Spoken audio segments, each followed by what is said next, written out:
Bonjour, j'espère que vous allez bien. Moi, ça va. Comme je disais tantôt dans l'ancienne vidéo, en ce moment, j'ai la pêche. Donc, c'est quand même la première fois depuis que j'ai décidé de faire des vidéos que j'arrive à faire. Je crois qu'en une semaine, j'ai déjà fait 2 vidéos. Ça va être la 3e vidéo. J'espère tenir le coup. Bon. Pour ceux qui ne me connaissent pas, moi, je suis Boulingui. J'ai décidé de raconter, je ne sais pas extérioriser et j'espère le faire sur cette chaîne. Premièrement, c'est la raison pour laquelle je me suis lancée sur YouTube. Deuxièmement, parce que je veux faire de ça mon métier et gagner de l'argent. Voilà pourquoi je suis sur YouTube.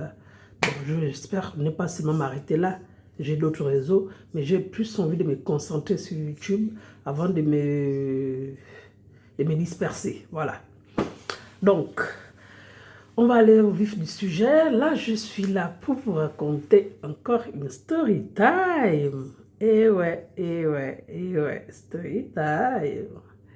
Voilà. Donc, je vais vous raconter. Peut-être que je vais la faire en 2 volets, voire oui, peut-être 2 volets, parce que normalement, l'objectif de la vidéo, c'est de faire 10 minutes. 10 minutes, c'est que sur YouTube, il paraît que c'est à partir de 10 minutes que les vidéos sont rémunérées. Donc, moi, je préfère déjà faire les vidéos de 10 minutes.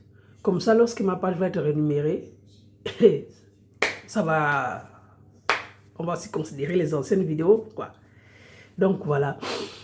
Donc, je vais vous raconter. Je n'ai pas encore de générique. Je suis en train de réfléchir comment faire une... Comment faire un joli générique. Et pour le moment, je vais faire avec. Je ne vais pas me décourager pour ça. Je fais d'abord avec. Donc, j'espère que vous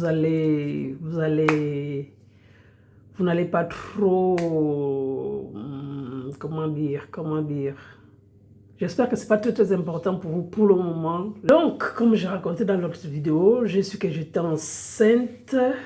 Et là, je sais que je suis maintenant enceinte.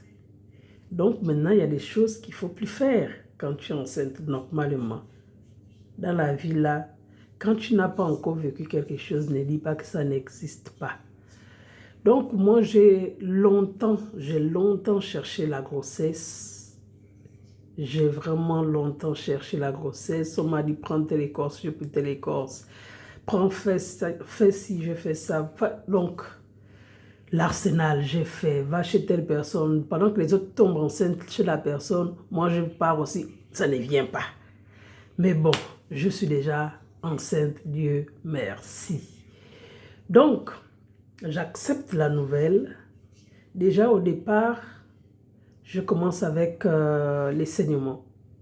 Je vous préviens déjà que ma grossesse a été difficile, mais vraiment difficile.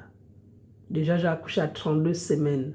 Donc, 7 mois et 3 jours.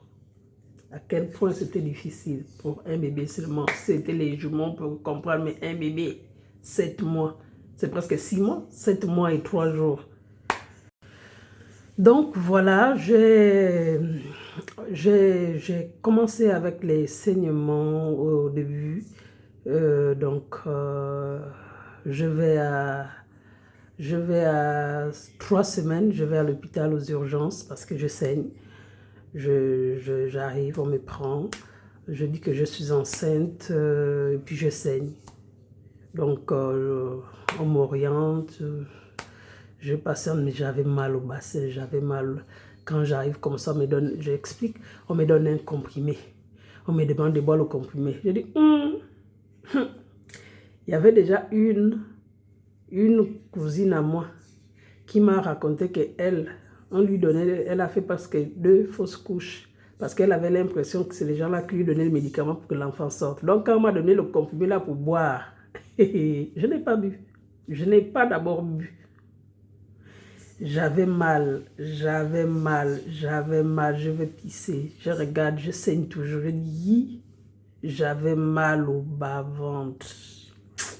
Après, j'ai dit, j'avais déjà vécu ça. Je vous préviens, et je vous rappelle que j'avais déjà fait une fausse couche avant. Donc, pour ne pas arriver au stade où j'étais arrivé là, j'ai dit, c'est pas mieux, je vais prendre le comprimé là, ça va finir une bonne fois, que de me torturer là avec la douleur pour un truc qui va finalement partir. J'ai pris le médicament. Et le médicament là, je n'ai même pas fait 5 minutes. Je n'ai même pas fait 5 minutes que la douleur a disparu.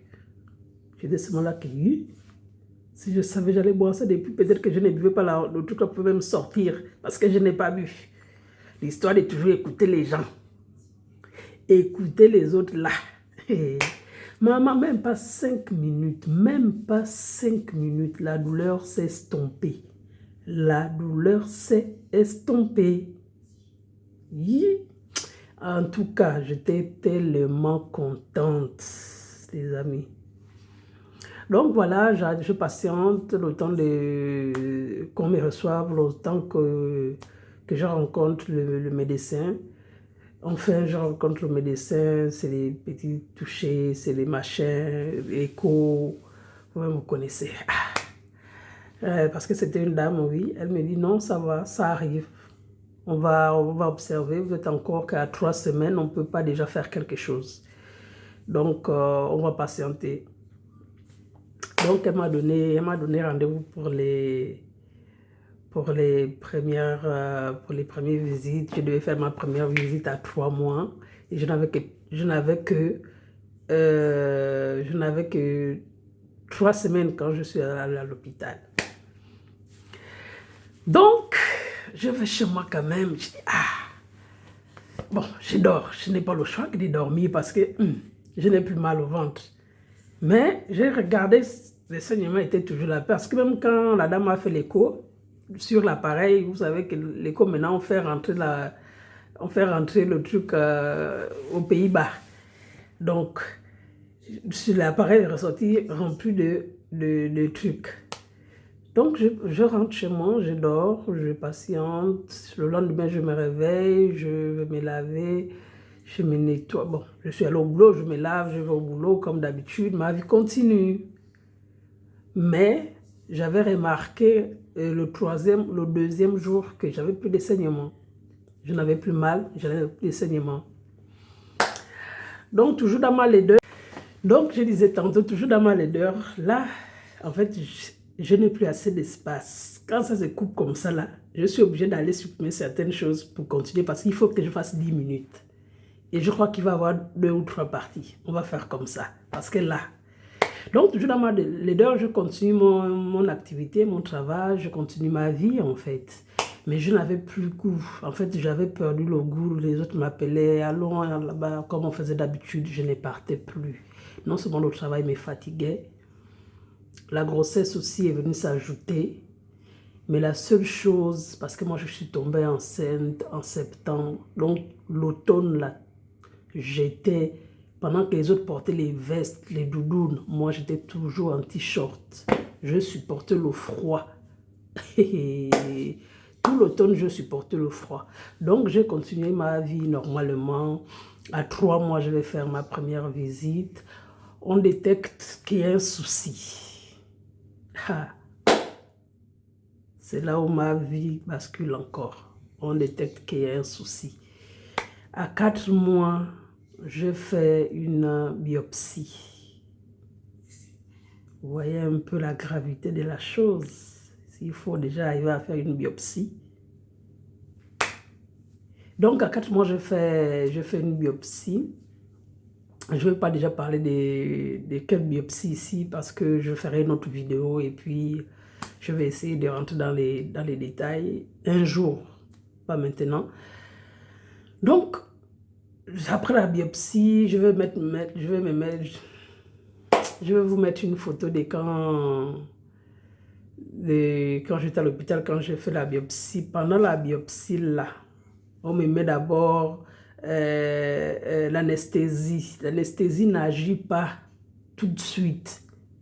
Le gars, il les jette. Et je vous dis que la piqûre de la biopsie, c'est pas comme C'est pas comme quand on te prend le sang ou comme quand on te fait des examens. C'est pas la même piqûre. Je voyais le reflet de la piqûre à travers le miroir. Je dis non. Et le gars, oh non, il a enfoncé l'aiguille là. Mais j'ai jamais eu autant mal. J'ai senti comment la douleur m'a pénétré jusqu'au cœur. L'aiguille là, j'ai ressenti la douleur là jusqu'au cœur. Non, j'avais jamais eu mal comme ça de ma vie. J'avais jamais eu mal comme ça. Donc après, il a enlevé l'aiguille. Il me dit que c'est parce que j'ai bougé. J'ai dit que même si j'avais bougé, ça m'a fait autant mal comme ça. Après, il s'est excusé. Après, c'est... Et donc après, il a patienté, il a refait, on a terminé. Bon, les amis, partie 2, parce que là, c'est chaud. Partie 2, c'est chaud, partie 2. Oh. Bon, bisous. N'oubliez pas de commenter, les amis. Donnez la force, les amis, donnez la force. On commente, on partage.